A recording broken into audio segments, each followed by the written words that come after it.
Alright guys, welcome back to the channel.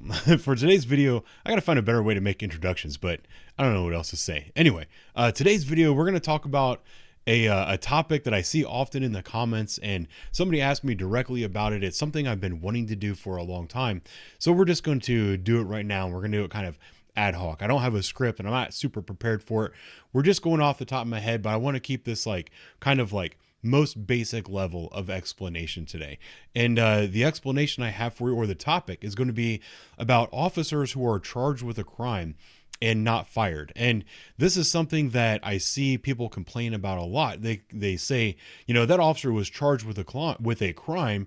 Why was he allowed to retire? And the most recent example that I can talk about from my channel is this one here, where there was a detective, or former detective. I don't remember what his job was. Well, I do know what his job was at the time, and he was not a detective, who was in uniform shoplifting. He had an accusation of shoplifting. It seemed like it was a credible accusation of shoplifting. And he now has charges that he has to answer for in court. When he was facing these charges, went ahead and retired because he was at the point in his career where he was eligible for retirement. And I saw a lot of people in the comments saying, why was he allowed to retire? And then I'll also see stuff from people saying, you know, why does the FOP fight for officers in this situation? You know, this, that, and the other thing. And, you know, this isn't the only one. There's another one right here. This was Officer Ricky Anderson, who it says that he retired in bad standing after shooting and killing Donovan Lewis. He was also charged with homicide or murder or negligent. I don't remember the exact specific charge, but he was charged after killing Donovan Lewis, and then he was able to retire prior to his trial. And now these officers, and this says he's retiring in bad standing. That'd be the same thing with this officer. He retired in bad standing.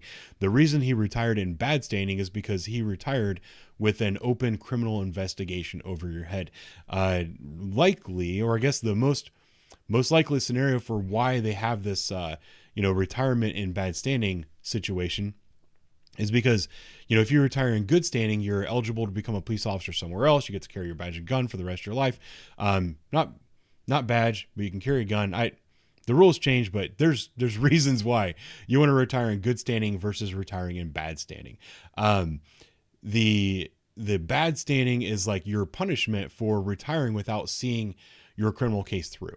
Because if you're confident in your criminal case, then you would just see it through, and then you could retire in good standing once you are acquitted of your crimes. Though now the reason why, and people always say, why are they allowed to do this? You have to remember that a criminal charge is just an allegation. If you have an allegation against you, you have not been found guilty of anything yet. You are still afforded due process. And this is the thing that people get confused about, what the FOP does and what the FOP doesn't when it comes to fighting for officers. The Fraternal Order of Police, at the end of the day, is a labor organization. What they do is that they make sure cities, states, local governments, municipalities, whoever it is that is employing these police officers, they make sure that those employers are following the rules and that they are going along with past practices. Now, this goes for basically all crimes, unless there's a situation where it's just completely egregious.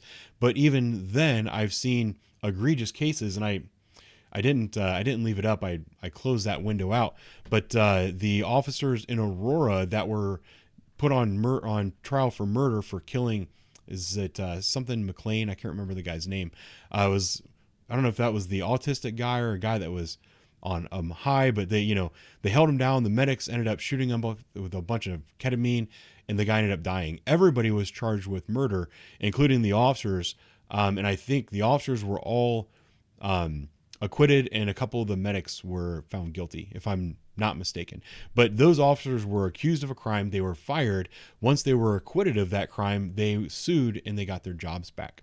That's because they were not afforded due process. They were fired without having been found guilty of anything. That's the reason why a lot of officers will be put on restricted duty or put on desk duty or something like that while they stand trial. And then after the trial, that's when they are fired. And it's actually kind of interesting because I made a post about that just yesterday on my Instagram account. This guy, I don't remember his name. He was only on the department for about a year, maybe a year and a half. He went to, from my understanding, he went to Comic-Con in Chicago and had a camera in his backpack, and he was setting that backpack under juvenile females' skirts and taking video of them. He was busted, charged with that crime, and he was relieved of duty the moment he was charged with a crime, but I'm pretty sure he was not fired. He has now been found guilty of that crime, and now I am saying, you know, he needs to be fired immediately. We'll see what happens. I'm not sure of all the specific rules on that, but this is a case where this guy isn't fired and doesn't go away forever. I'm not gonna be happy about it. And I don't know. That's just where we're gonna leave that. We'll see. But there's also cases where you have to remember an allegation is just an allegation, and even if you have an allegation against you of a very serious crime, you know, you still are afforded due process, and there's a reason that officers get to keep their jobs while they are facing those allegations. And the case that, or the example that I want to bring up for you that actually happens fairly regularly is an allegation that an officer raped somebody.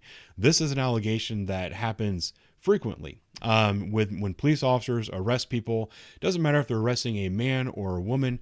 I actually have a couple of buddies who I've requested the video, and I can't remember when this happened. I think it happened in August or September. They arrested a drug dealer. They pulled this guy. Well, actually, the guy tried to run from his vehicle. They tackled him, cuffed him up. While they were searching him in his crotch area, they could feel something that definitely was not part of his body. They could feel a bag of dope that was tucked up under his nutsack. Just to be completely honest with you. They said, listen, we know that you have a bag of dope in your crotch. We're going to uncuff you, and you're going to reach in, you're going to pull it out. He's yelling and screaming, saying that he didn't do anything wrong. He doesn't have any dope hidden up in his nutsack or anything like that. So they had to call a lieutenant to scene. They had to put him in the back of a paddy wagon. They had to drop his pants. They had to reach up in there and actually grab this bag of dope. Sometimes that bag of dope might be in between people's butt cheeks. It is what it is. It's part of the job. It's part of the gig. Well, this guy, when he got down to the jail, told the deputies at the jail that he was raped. And the deputies at the jail have to follow through with that accusation. They had to call sexual abuse squad. Detectives responded. They interviewed the guy. They have to take him to the hospital, have, you know, a rape kit done and all that other stuff. These officers were accused of rape. This is something that happens fairly frequently, and it's very easy to disprove, but it's still an accusation. It's an accusation of a very serious crime. Those officers, like when that particular thing happens, it's actually very rare that they will even be relieved of duty. Those particular officers continued on duty just the way they always had. In years past, prior to body camera, I can't quite remember what happened, but I can also see a circumstance where prior to body cameras, if an accusation was made when officers were outside of the vehicle, outside of any kind of camera range, if they were accused of raping a female suspect, I can see a situation where that investigation would begin and those officers would be relieved of duty. And that would be something that would hit the media, you know.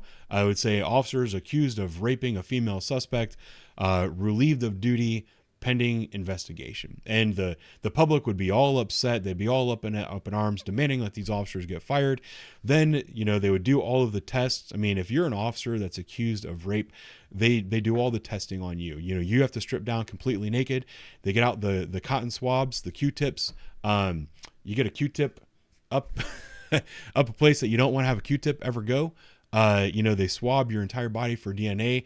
They do the same thing on the female. That kit goes away for testing, and it takes sometimes a period of months for that stuff to come back. So an officer that's accused of rape might have to sit for several months waiting for these DNA tests and stuff to come back.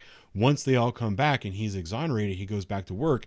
Then you're going to have people say, oh, this officer was accused of rape and it all got swept under the rug and he's going back to work.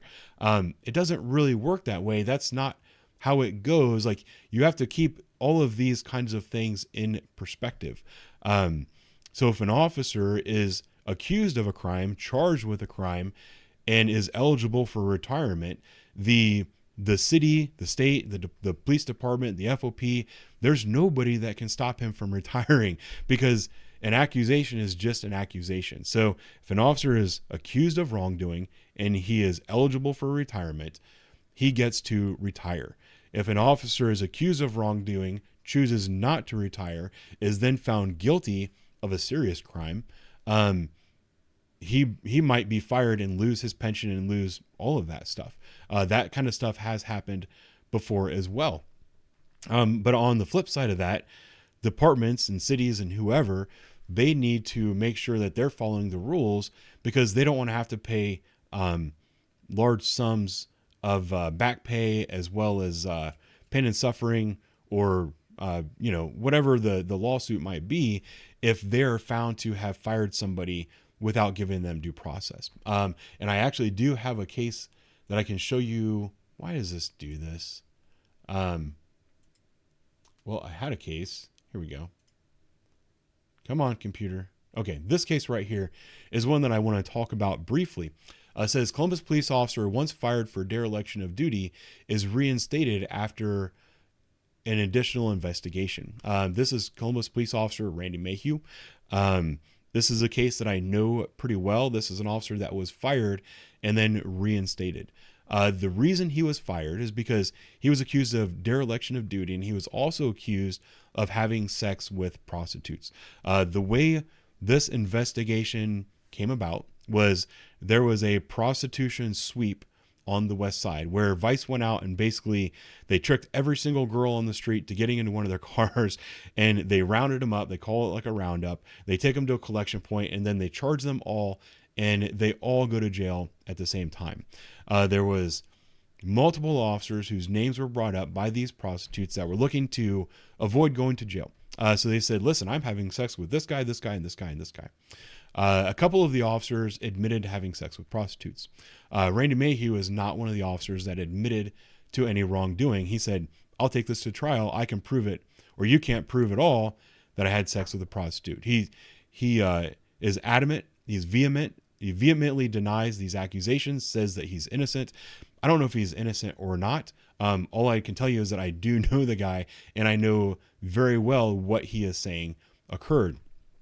The dereliction of duty charge came from an incident where he was waiting. He wanted to get some information on a criminal investigation from a known prostitute. He was in an area near a drug house, and he watched this prostitute go into a dope house. He knew her name. Like, we, as police officers, if you work an area, you know a lot of the prostitutes' names. You know all their information because you've arrested them a dozen times. He saw this girl go into a dope house. He wanted information on that dope house. So he went ahead and looked her up in the records and warrant system, found out that she had a warrant for her arrest. He verified the warrant, and he sat outside down the street in his vehicle waiting for her to come out. And this is the story that I got from him. Waited for this known prostitute with a warrant for his arrest to come out of the dope house. From what I understand, she never came out. He saw her like a day or two later and admitted that he knew she had a warrant, but he did not arrest her. That is textbook dereliction of duty. If a citizen has a warrant, you know they have a warrant, you're required by law to place that person under arrest and take them to jail. There is a process that I've heard rumors about that used to happen in the past, many, many years ago, prior to body camera, where you as a police officer, if you wanted some information from a criminal, you were gathering criminal intelligence, you could run somebody for warrants. Maybe you couldn't by law, but these are things that used to happen back in the day. You would find out that somebody has warrants, you'd cuff them up, drive them around the corner, and then you would start milking them for information. You 100% had a legal detention and an arrest, and then you would start milking that person for information. If you got enough information from that person, the officers would then say, you know what, this is a minor warrant, it's a bullshit warrant, it's not a violent crime, it's something like petty theft or something like that. I'm going to let you go, and I'm going to pretend that we never had this conversation. Thanks for the information. And then they would let them go. With the advent of body cameras and GPS tracking on cars and all that stuff, officers are no longer allowed to just give people warnings for their warrants. Actually, the officers were never allowed to do it before, but they used to get away with it all the time. That is basically the dereliction of duty charge that Mayhew faced. Officers have been charged with this many times over the year, and rather than being fired for it, they were suspended or had a leave forfeiture. So since Randy Mayhew was fired for dereliction of duty by letting somebody with a misdemeanor warrant go free, he, through past practices and through previous experience with the FOP, which this is their job, it's their job to make sure that the employers are following the rules when it comes to handing down punishments evenly throughout the years, because they can't show favoritism. They said, listen, you never fire people for this offense, particularly if it's their first offense. The reason that you fired him is because he was accused of having sex with a prostitute. Since you can't prove that he had sex with a prostitute, you fired him. That's an unfair labor practice. Therefore, he deserves to get his job back. He sued. He got his job back with all of his back pay, and that's the end of it. I don't know. It's really as simple as that. There's nothing nefarious to it. There are guys, he's not really an example, but there are guys who do get their job back that I wish they wouldn't. You know what? I'm going to, where is it?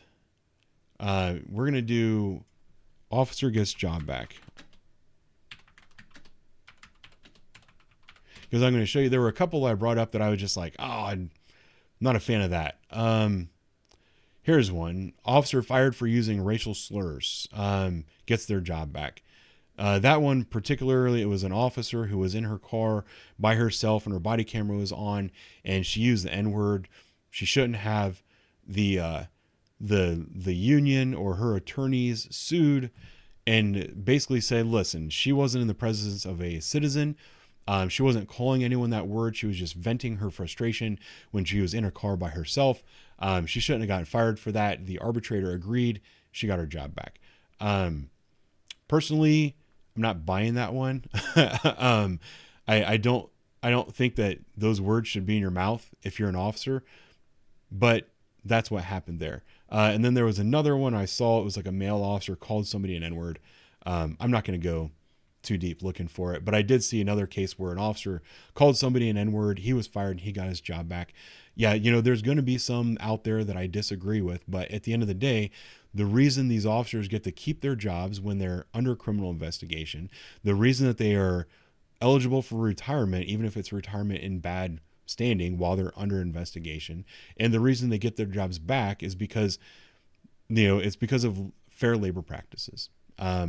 That's what it is at the end of the day. It's nothing nefarious that the FOP is doing. It's not preferential treatment that these guys are getting.